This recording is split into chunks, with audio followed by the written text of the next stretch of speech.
All right, good morning, everyone. 2025 was a historic year for the NYPD and for the city of New York. Shooting incidents and shooting victims fell to their lowest levels in recorded history. The subway system had its safest year outside the pandemic era since 2009. Transit robberies fell to their lowest point ever, even when you include the pandemic era, and retail theft was down a whopping 14%. Together, these numbers describe an agency that is firing on all cylinders, driven by the extraordinary work of the men and women of the NYPD. I want to be clear. These are not incremental gains. They're historic outcomes. Before I get into the data, I want to thank Governor Hochul for being here with us today. Her presence is a symbol of the true partner that she has been to this department, committed to the mission, supportive of the cops, and focused on the results. When federal funding for our counterterrorism programs came under threat, she fought to protect it. She invested in public safety across the city, and those investments have helped produce so many of the 2025 results that we will cover today. I also want to thank Mayor Mamdani, to whom I report directly and with whom I am developing a close and productive working relationship. I look forward to working with him to continue to drive down crime in 2026. Now let's get into the 2025 crime numbers, starting with shootings. In 2025, New York City recorded 688 shooting incidents, the lowest number in the city's history. That didn't just break the previous record set in 2018, it shattered it, with 66 fewer shootings than that benchmark year. Compared to 2024, shooting incidents fell by 216 citywide. That is a 24% reduction. They fell 36% in the fourth quarter of 2025. And in the month of December, shootings fell 43% with just 35 shooting incidents citywide. That is the lowest number of shootings ever in any month of the year, beating the previous record of 36 shooting incidents set in February of 2018. We see the headlines and we hear the pundits talk about crime being out of control in our city. These numbers tell a very different story.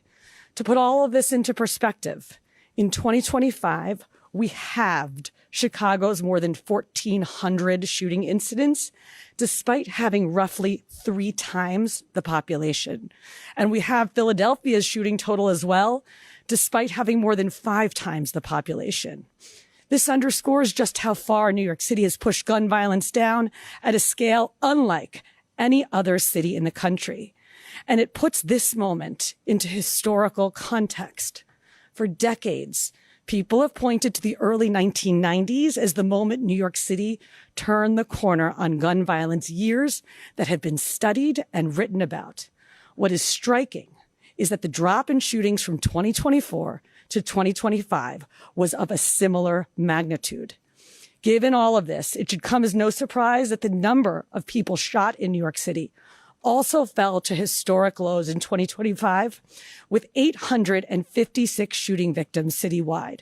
That is 41 fewer people shot than the previous record year of 2018. Compared to 2024, shooting victims declined by 247 citywide, a 22% reduction. That progress accelerated at the end of the year. In the fourth quarter, shooting victims fell by more than 34%, with December posting the lowest victim totals ever recorded for that month. And compared to 2021, 1,021 fewer people were shot in New York City in 2025. Those historic reductions in shooting incidents and victims weren't confined to a single part of the city. They were reflected across all 5 boroughs. Manhattan saw the steepest decline in shootings in 2025, down 38% year over year. The Bronx, Queens, and Staten Island each saw drops of roughly 25% or more. Brooklyn also saw a significant decline, with shootings down 15% below the previous benchmark set in 2024. Brooklyn, Queens, and Staten Island each had the lowest number of shooting incidents for any year in recorded history. Now let's get into the full crime picture. Excuse me.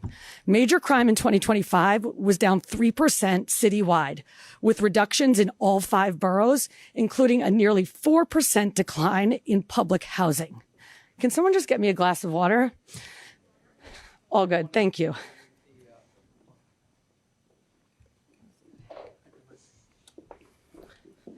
All good. Thank you. Oops. Sorry, I had something in my throat. Thank you. Here, Chief. Make no mistake about it. These reductions are the product of our precision policing strategy, putting an unprecedented number of cops on the streets and in the neighborhoods, driving violence, including thousands of additional officers on foot posts and conducting targeted takedowns of the most violent gangs operating in our city. Last year alone, our Detective Bureau carried out 70 takedowns, resulting in the arrest of 390 gang members. You can see the impact of our zone strategy most clearly in the places that have historically experienced the most violent crime and where we have maintained permanent precision policing zones. Take the 2-5 precinct, which includes the 125th Street corridor. Major crime there dropped by 21%. Or the 110 and the 115 precincts, which cover Roosevelt Avenue, where major crime fell 24%. Now let's go through the 7 major crime categories. Citywide, murders declined 20% in 2025, with 77 fewer people murdered than 2024. And the declines deepened at the end of the year. In December, murders fell to 15 citywide, down nearly 38% from 2024. Alongside those reductions, our Detective Bureau has maintained a murder clearance rate of 69% in 2025. That citywide decline was driven by significant borough reductions. On Staten Island, murders fell by more than 60% in 2025. Manhattan was down 33%, Brooklyn was down 24%, and the Bronx was down 18%. Robbery declined nearly 10% citywide in 2025, a reduction of more than 1,600 incidents year over year. In 2025, burglaries fell nearly 4% citywide. That decline accelerated at the end of the year, down more than 15% in December and 10% in the fourth quarter. Grand larceny declined nearly 2% citywide in 2025. While this category remains one of the city's most persistent challenges, the full year numbers show continued progress as well. Auto theft declined 5% citywide in 2025, with a nearly 8% drop in the fourth quarter compared to 2024.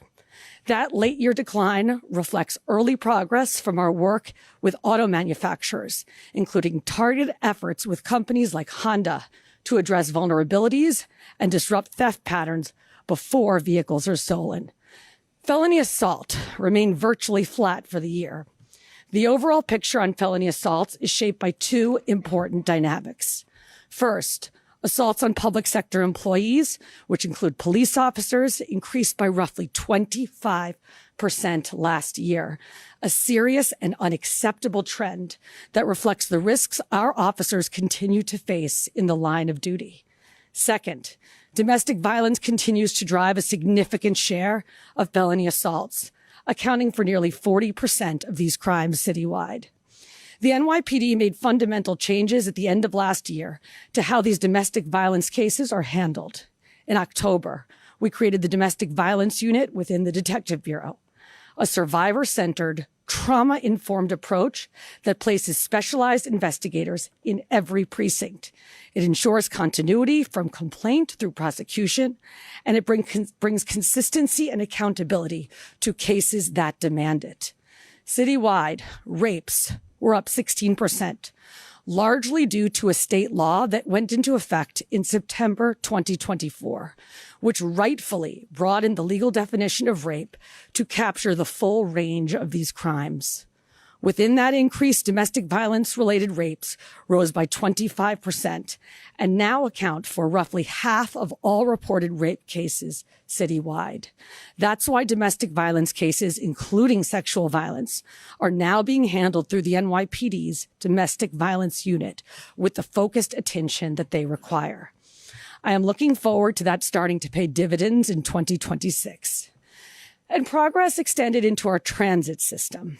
2025 was the safest year on our subways outside of the pandemic years since 2009. For 6 consecutive months, major crime on the subway system fell, contributing to a 4% drop over the course of the year. Transit robberies reached their lowest levels ever in 2025, even when you include the pandemic years, down 12% compared to 2024. And for the year, shooting incidents on our subways were down a remarkable 63%. Put simply, on a system that serves around 4 million riders on an average weekday, there were fewer than 6 major crimes per day. These results don't make the transit system safer, they make it feel safer too. A recent poll conducted by the MTA found that nearly 7 out of 10 subway riders say they feel safe using the system. That is an increase of 12 percentage points from the beginning of the year. That shift reflects what riders are seeing: more officers on trains and platforms, and a consistent focus on maintaining order where transit crime most often occurs. And none of this happens without partnership. The progress that we have made in the subway system was supported by the sustained commitment of Governor Hochul, whose investment in transit safety has strengthened our ability to deploy officers where they matter most and sustain these gains over time. Beyond the transit system, we applied that same disciplined, data-driven strategy to crimes that directly affect daily life, including retail theft. Retail theft is a recidivist-driven crime that spiked in the early 2020s, and communities across the city felt the impact in very real ways. From everyday items like toothpaste being locked behind cases to local businesses struggling to stay open. We heard that concern clearly from residents, workers, and store owners. In 2025, we responded with focus and with urgency. Retail theft declined by 14% citywide. That turnaround followed a clear strategy. We identified the patterns driving retail theft. We concentrated resources at high-propensity locations during peak hours, and we shifted from pass-through enforcement to sustained investigation. As a result, nearly half of all retail theft complaints resulted in an arrest, the highest rate since 2019. While we have made historic gains generally fighting violent crime, we have not turned the tide yet on youth violence. In 2025, 14% of shooting victims were under the age of 18, an increase of 5 percentage points from 2024. And 18% of shooting perpetrators were also under the age of 18. These are the highest percentages that we've ever seen for both measures since we began tracking this data in 2018. That reality demanded a change in approach. That is why this fall, we implemented school safety zones modeled after our violence reduction zones, but designed specifically to keep kids safe. These zones focus on the places where young people are most likely to fall victim to a crime: commuter corridors, bus stops, and the routes students take to and from school. And the early results are significant.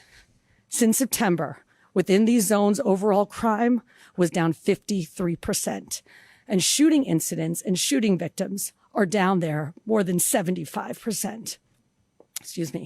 We also changed our strategy with school safety agents, including deployments in and around schools. And the results there were striking too. School-related enforcement is down 21%, and school-related crime is down 22%. Get another sip of water. Thank you. Sorry. Okay. All right. Addressing youth violence isn't the work of one unit, one agency, or one solution. It requires all of us, families, schools, communities, elected officials, and law enforcement playing our part to keep young people safe. The same is true when it comes to transportation safety. You often hear transportation safety discussed in the context of other agencies, and they deserve so much credit. But I want to brag for a moment about the NYPD's role. Traffic fatalities reached historic lows last year, falling 19% from 2024 and to the lowest total ever recorded in New York City's history. That progress is the result of focused enforcement, particularly against the behaviors that put lives at risk, including drunk and impaired driving.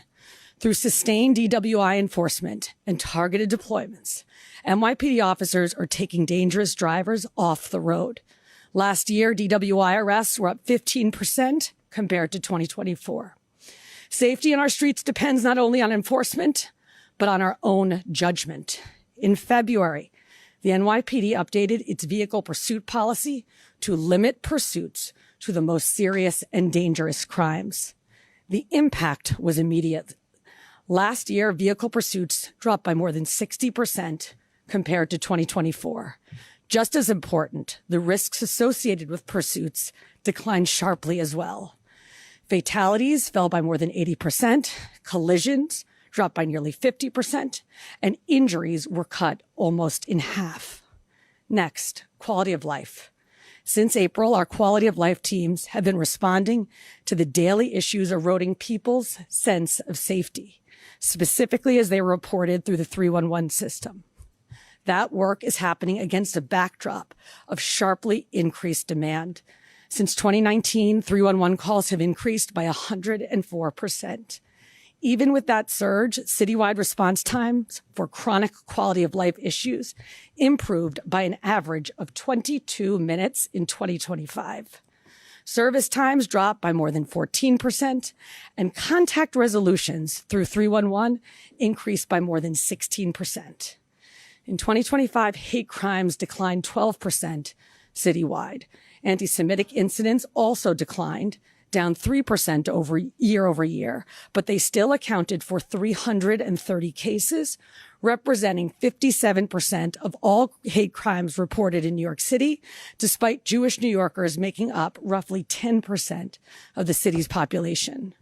These numbers remain far too high, and anti-Semitism continues to be the most persistent hate threat that we face. The NYPD will continue to confront hate crimes aggressively and protect every community targeted because of who they are. The results that I have just described are extraordinary on their own. They are even more extraordinary when you reflect on where this department stood just a year ago. A crisis of leadership, a department plagued by scandal at the top, and public confidence deeply shaken. And yet, through it all, the men and women of the NYPD kept doing the work New Yorkers depend on. They met the standard, they upheld their responsibilities, and they delivered remarkable results that speak for themselves. That kind of work matters, and people noticed. In 2025, the NYPD hired more than 4,000 officers across 4 academy classes, making this the largest hiring year on record and bringing us virtually to the department's authorized headcount. That kind of growth does not happen by chance. It happens when a profession earns the confidence of the city that it serves, and when people see this work as something worth stepping forward for. And despite what critics say, this year the NYPD did not experience an unexpected or extreme wave of departures. Retirements were exactly as we projected at the beginning of the year. Resignations before pension eligibility are down more than 40% since 2022. And in 2025, we outpaced attrition by more than 800 officers. Our officers are the ones doing this work on the streets, but the direction of this department is set by its extraordinary leadership. I want New Yorkers to know that they are served by an incredible executive staff at the NYPD, including highly skilled civilian leaders and thoughtful and honorable uniformed chiefs led by our chief of department, Chief LaPetri, our crime strategist extraordinaire. As someone who has been in and around the NYPD for 18 years, I can say without hesitation that this is the finest group of policing professionals that I have been privileged to work with. The historic reductions we've shared today did not happen by chance.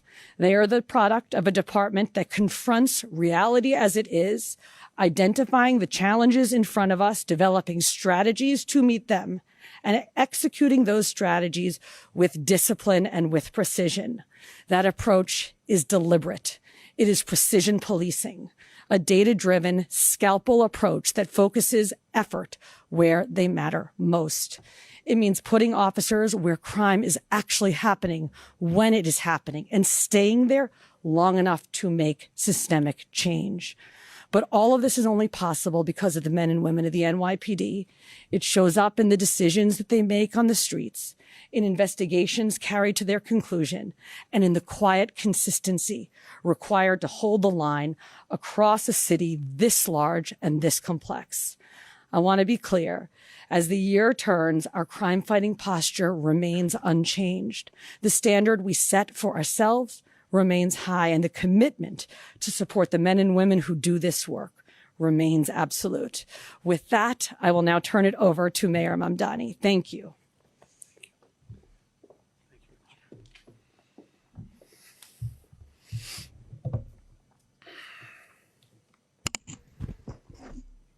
Good morning, everyone. It is a privilege to be here with you at One Police Plaza and to be surrounded by so many committed public servants here in the NYPD. I want to thank Commissioner Tisch for her leadership and Governor Hochul for her steadfast partnership with the city. I will not repeat the incredible statistics that the commissioner just shared, but I do want to echo the human story that they tell. Because as impressive as these numbers are, we know that they capture something tangible, the lives New Yorkers live, the ways that our neighbors interact with our city, and the countless hours of unseen hard work by the men and women in this room and beyond it that have delivered this progress. When we say that murder went down by over 20% from last year, that is anything but abstract. Each of those percentage points adds up to dining room tables without an empty seat, lives free from the dark cloud of grief, children that grow up with a parent at home. When we talk about the safest year on subways absent the pandemic year since 2009, we are talking about a city that is and feels safe to explore, where a young New Yorker from Inwood isn't afraid to ride a train to meet her friends in Flushing, where a senior citizen on the Upper West Side isn't reluctant to get on the subway to see a grandchild in Bushwick. These numbers, whether they represent fewer robberies or fewer victims of gun violence, mean a more vibrant, joyful city. It's measured in restaurants and bodegas that keep their doors open later, families that don't hurry home as soon as the light begins to fade from the sky. But make no mistake, none of this arrives by accident. Each of these markers of achievement is a testament to a police department that cares about this city and works with this city to remake this city.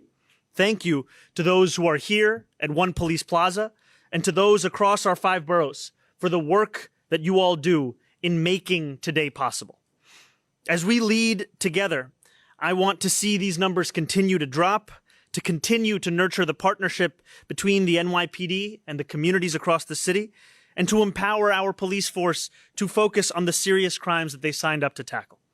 We are going to mend the frayed social safety net that fails so many of our neighbors, tackle the mental health crisis that causes so much pain, and continue to deliver public safety across our 5 boroughs. I want to say thank you again to everyone who worked so hard to bring us this day, and thank you for all of the work we will continue to do to lead together over the years to come. And with that, I will pass it over to our partner, our Governor, Kathy Hochul.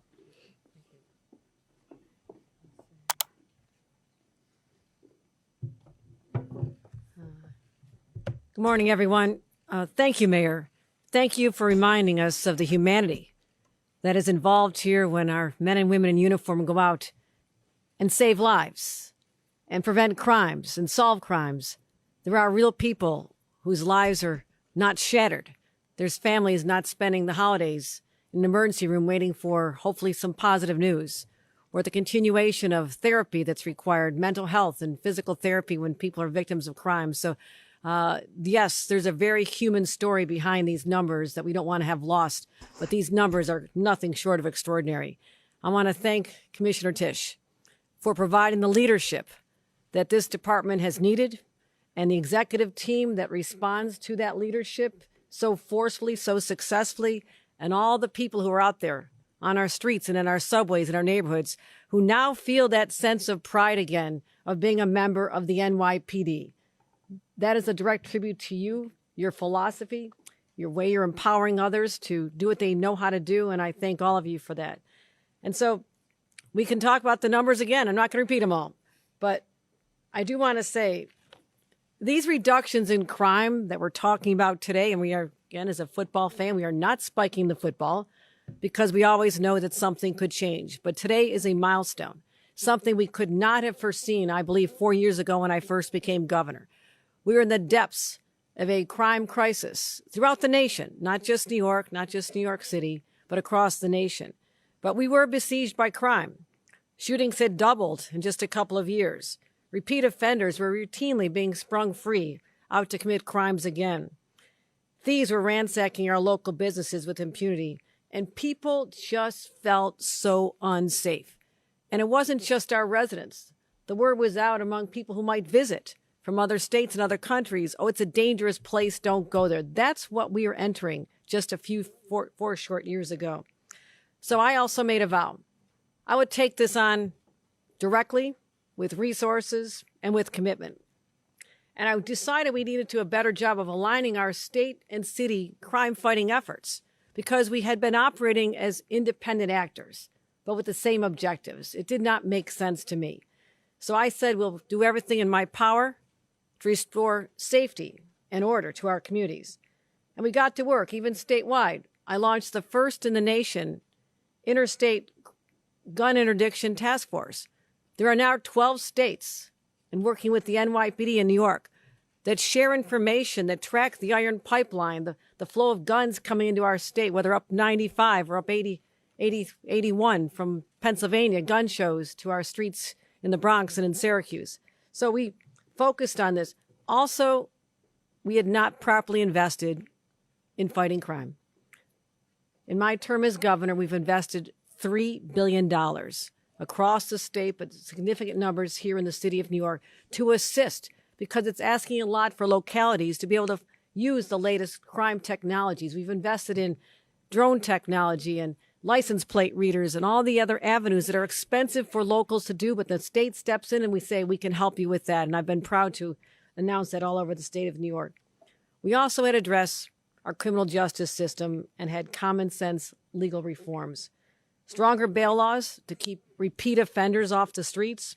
We now have stronger discovery laws to keep criminals from walking free, literally on minor technicalities. We had a situation where 90% of domestic violence cases were being eliminated, that people make their case, they come and tell their horrible story to someone and repeat the anxiety and the pain, and they're tossed out by a judge on technicalities because of the way our law was written. No more is that the case. Stronger red flag laws, strongest in the nation. And I'm really proud of that, because when you can identify that someone's making threats to a fellow classmate or showing signs that they could do harm to themselves or others, we now as a society have to take action, not just law enforcement, but teachers and other people in the community. They come forward and we find out if there are guns available, and if yes, we will remove them from that individual. That is how we're preventing crimes. As I mentioned, we equip police with the best technology, more officers on the subway. What a difference this has made. I can't tell you how many people, and I walk the streets of New York every day, people come up to me and say, I don't worry about my daughter getting on the subway to go to school anymore, because I know the efforts that you and the city have made. And it was resources. It was money to support the overtime that was necessary. And a short time, the National Guard, just to calm things down when the crimes were going up. But now the NYPD, the Transit Police, MTA are doing such an incredible job. So we've seized more guns, we've launched specialized units, and it's starting to pay off. Again, I'm not going through all the data. We stood here a long time. And she might need some more water soon. But I stand here with a heart full of gratitude. And I'm going to be using my next years in office, starting with our State of the State literally next week, to talk about our enhanced crime fighting strategies and how we're also going to protect places of worship. We're going to change the law to protect places of worship, and we're going to talk about that next week. And tomorrow I'll be announcing our plan to confront the 3D printed ghost guns. This has been a real challenge for us, not just in the city, but across the state. It's the fastest growing firearm safety threat in the entire country. So point is, no matter how far we've come, we will remain vigilant, unrelenting in our mission to keep New Yorkers safe. And we'll continue to prove that a partnership like the likes of which we've not seen before is also the key to that success. And you can count on me on being that partner that's going to protect you, provide the resources you need to change the laws that need to be changed, and make sure that you have everything you need to do the incredible work that you do.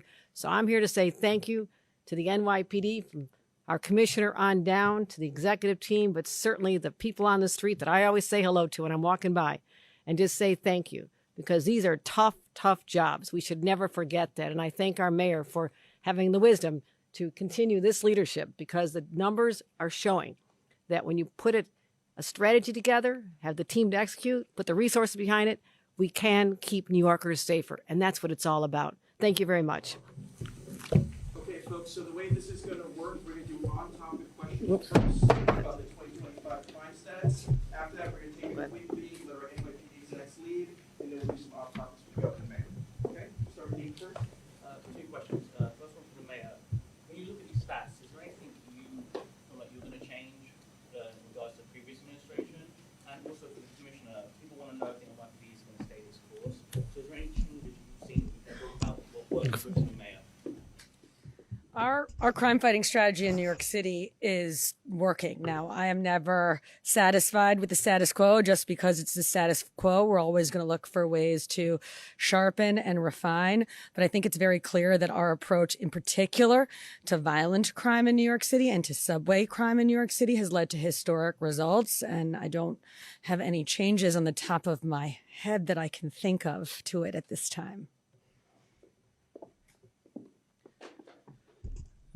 And I will add that there is much that these statistics cover, the incredible work that we've spoken about today. And I will also tell you that as the mayor of this city, in just the last 2 days, I have been on site for 2 5-alarm fires, one in the Bronx and one in Queens. And I also know that the work of the NYPD extends to being first responders in those moments as well, in ensuring that we are taking care of New Yorkers and delivering public safety in a wide variety of ways. So these are numbers and accomplishments to be celebrated. And as the commissioner said, they're also ones to be built on, because we will not rest until we make this the safest city it can be. Commissioner, have you had any changes in regards to working with the mayor or in regards to the previous administration? Any changes there? So I have worked now, you're my fourth mayor. Wait, Bloomberg. Yeah, third mayor. And every mayor has a different style. And I have worked with each one of them quite productively. The mayor and I will continue to meet on issues, meet on crime fighting strategies. And I'm looking forward to those discussions. But no, at this time, there is no change planned to the crime fighting strategy that has delivered historic results.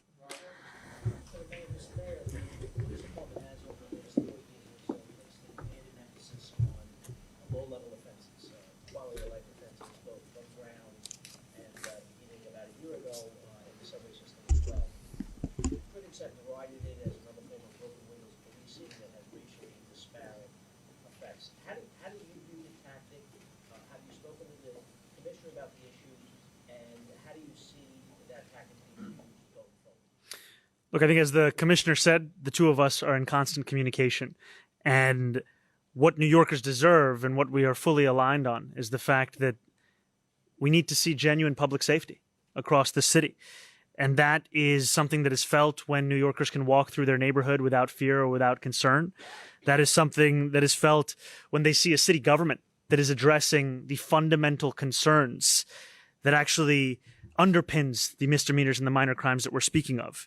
And that is going to be the focus not only of myself, but also of my entire city government.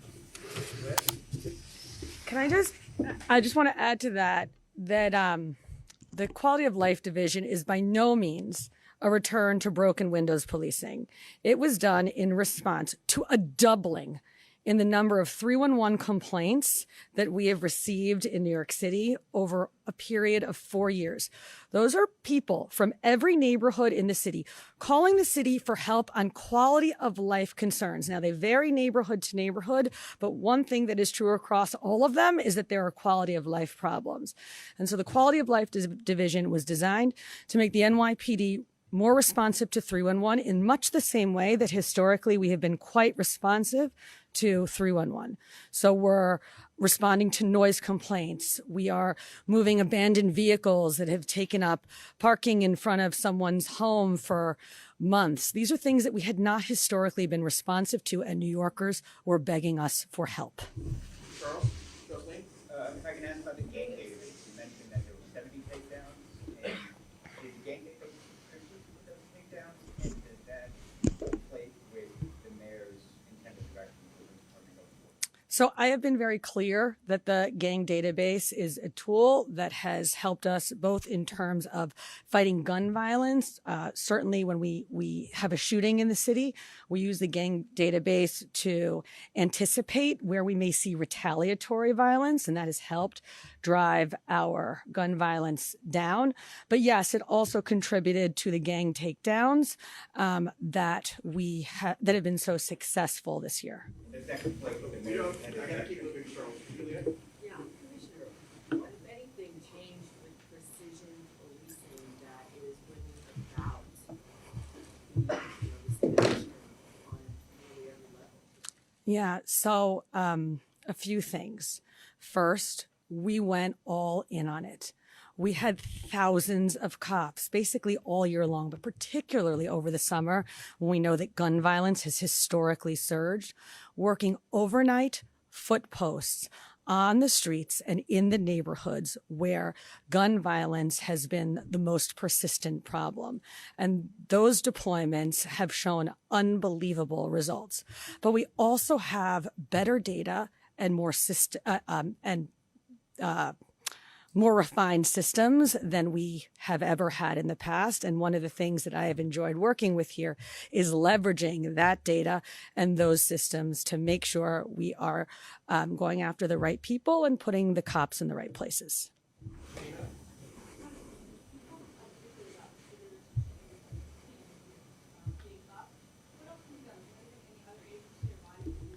Yeah, and I'm actually looking forward to having these conversations with the mayor and with his team because, as I mentioned, to address the problem of youth violence and kids falling victims to violence, it's going to take an all of city and frankly an all of state approach. There are things that I've went through and quite some detail that the NYPD has changed this year, which are beginning to show some real results. I have some ideas on what the Department of Probation and what ACS can tweak and change in order to continue to improve outcomes. So yeah, addressing youth violence is going to be an all of city and all of state approach. I'll just add one thing. Just to also to the commissioner's point, we tend to tell young people in the city what they shouldn't do, and we have much less to say on what they should do. And I think the commissioner's exactly right in terms of the whole of government approach that's required to also provide services, programming, and opportunities for young people across this city. And I look forward to having those conversations and delivering on that for the young people of the city. Thank you. Aaron, ABC. Follow up maybe on Dean's question. Mr. Mayor, is there anything you've asked the commissioner or the department to do differently than they were doing before? And Commissioner, if so, are you doing it? I will say I made the decision to retain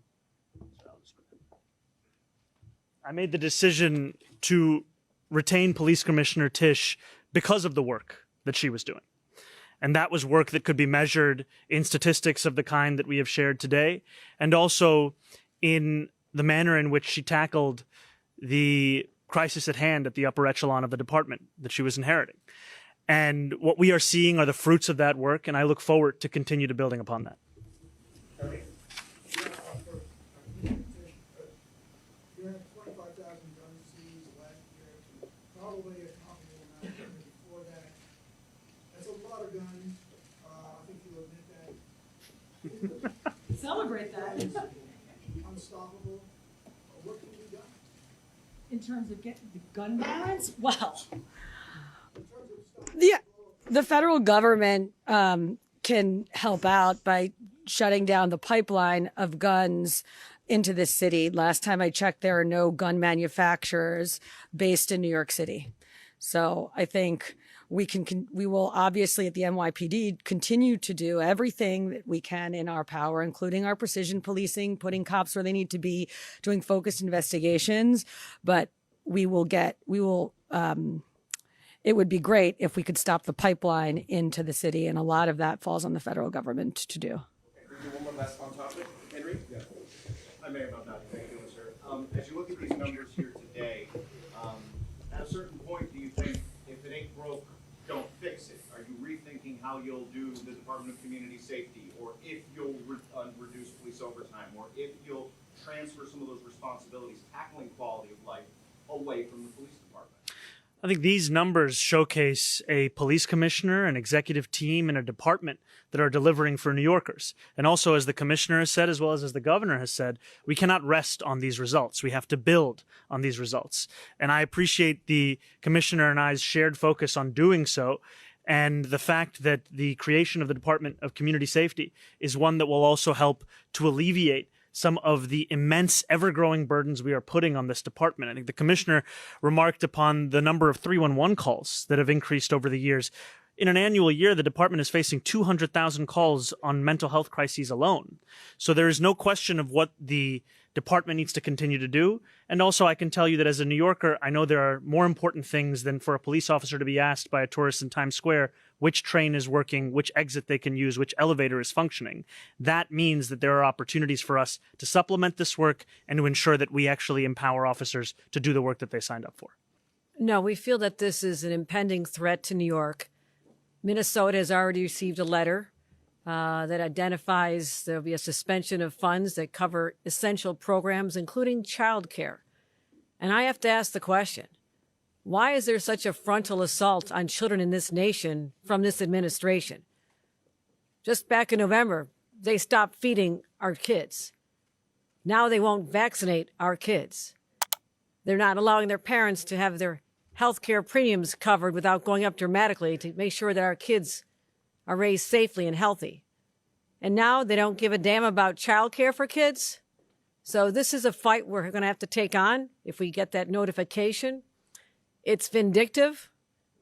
I believe that we'll be successful in court. We'll be having a litigation strategy, and we'll fight this with every fiber of our being, because our kids should not be political pawns in a fight that Donald Trump seems to have with blue state governors. Oh, thank you. Hi, how are you? Good. Mr. Mayor and also Governor Hochul, a question about the Department of Community Safety. Mr. Mayor, can you tell us a little bit about what are the next steps in terms of setting this up? And Governor Hochul, since you talked about reducing subway crime and shouted this out, do you have any concerns at all about replacing any of the work that police are currently doing in subways with social workers?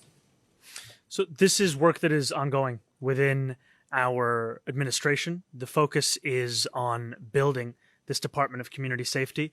And to be very clear, it is about supplementing as opposed to supplanting the work that the NYPD does. What we are seeing right now is that there are far too many New Yorkers who are, whether experiencing the homelessness crisis or the mental health crisis, who are not being connected to the services that they need. And this is an opportunity for us to build upon the incredible work that the NYPD has done, as we've just spoken about, and start to deliver for those very New Yorkers. No, just on that question. No, we have successfully worked to deal with the homelessness crisis in our subways. There's over 1,000 individuals who've been long-term homeless. Literally, this was the only world they knew.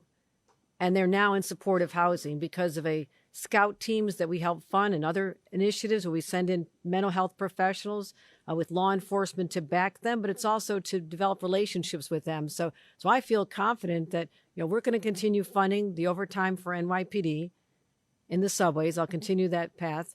We have our MTA police, we have our transit police, and so I feel confident that nothing will change, and the mayor's committed to ensuring the safety of all on the subways. So I don't believe that's going to have a negative effect at all. Great. Can we Mr. Mayor, just to follow up on that, your community safety division, how will that work in conjunction? How do you coordinate that with your police department activity? Would you necessarily put somebody from the police department in charge of it to work with them together, or would it fall under the police department? What's the function, how would it function within the police? So there would be coordination between the NYPD and the Department of Community Safety, as there would be as part of a whole of government approach. The Department of Community Safety would report through the first deputy mayor. This will be work that will be critical in tackling so many of the different issues we see in our city. Right? We've spoken about the mental health crisis. We've spoken about homelessness. Part of this is also tackling the silos that have existed within city government. We have a number of different initiatives, a number of different departments that are tasked with doing very similar things, but they're operating in isolation. So even when we are thinking about the incredible work that is being done on tackling gun violence, the importance of actually cohering the crisis management system, for example, within a larger framework that is tackling these kinds of issues, that's going to be critical, and that is something that we are looking forward to. So this department then would coordinate with other agencies in addition to NYPD? Yes. All right, Henry, last one. Hi there.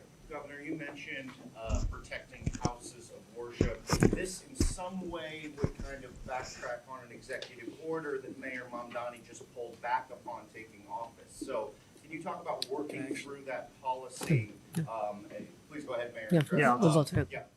Just to be very clear, the executive order that we issued was a direction to the police commissioner and the law department to review a number of the very things that they had been tasked with prior, and then to present that review to myself. Okay. And Governor, if you could talk a little bit about that forthcoming policy, and more broadly, since you two are standing together in your first joint press conference as elected, pretty much statewide, citywide leaders, how do you work through difference? Just bring me behind the scenes a little bit about if you believe A, he believes B. How do you work through that? Well, first of all, in my State of the State address, I'll be announcing safety zones around houses of worship where people can go freely to go to a safe place without threats of violence or protest. So we'll be announcing that very shortly to protect individuals. I get along with most people. The mayor's a nice guy, too. And I think what you talk about is what the people of the city of New York want. When I became governor, there was a long legacy of conflict, turf battles, big egos that were fighting each other, right? Nonstop. It was a constant clash. And I don't think anybody felt safer or better about life as a New York City resident when they saw two leaders in conflict.